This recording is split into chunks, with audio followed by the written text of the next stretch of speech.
After 3 scientists find out that ghosts are actually real, they put their heads together to create tech to help fight against the ghosts. Meanwhile, someone is creating a machine to channel paranormal activity so they can destroy New York City and the entire world, and it's up to the Ghostbusters to stop them. I'm not gonna lie, I too was a little bit on the hate bandwagon, not for sexist reasons, but more for just that the trailers did nothing for this movie. In fact, it just destroyed this movie. If these trailers were better, I bet this movie would have gotten a lot more positive attention. I wasn't like, this movie's gonna suck, it's gonna be awful, I hate this movie already, I'm not gonna go see it. I mean, obviously I saw it, but I didn't hate it that much, I just thought it didn't look appealing. Now, was this movie good?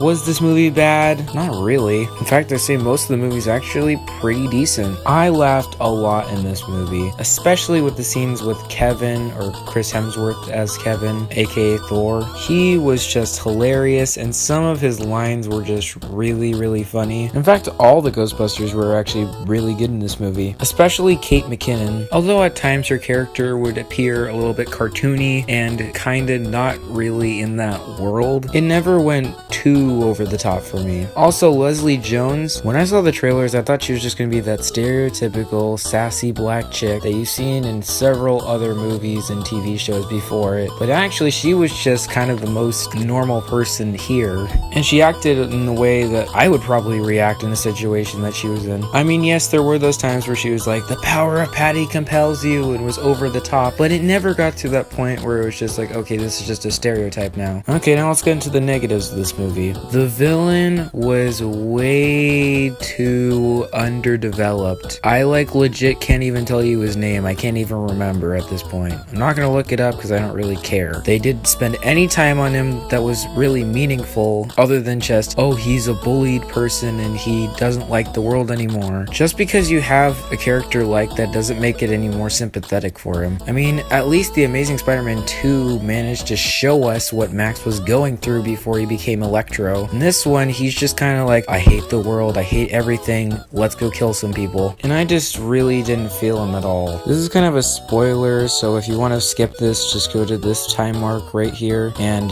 yeah, just do that or plug your ears or something like that, I don't really care. Okay, is everyone gone? Bill Murray's cameo kinda sucked. I mean, it was perfect when he was just on the news and he was just like, oh yeah, this thing's fake, but when he showed up to their fire station-ish kind of place, and then he was like, oh, can I see it and stuff like that, and he was just kind of being an asshole. I didn't really like it, and I felt it was a little bit disrespectful to the original Ghostbusters for them to do that to Bill Murray. Otherwise, actually the other cameos were pretty good. I especially like the one with Sigourney Weaver as Kate McKinnon's mentor. That was hilarious. Actually, Sigourney Weaver's been cameoing a lot in the past year. And one last negative for me is, and hear me out on this, don't just go into the comments and say you're a sexist, because I swear to God, I didn't like the fact that it was a female cast.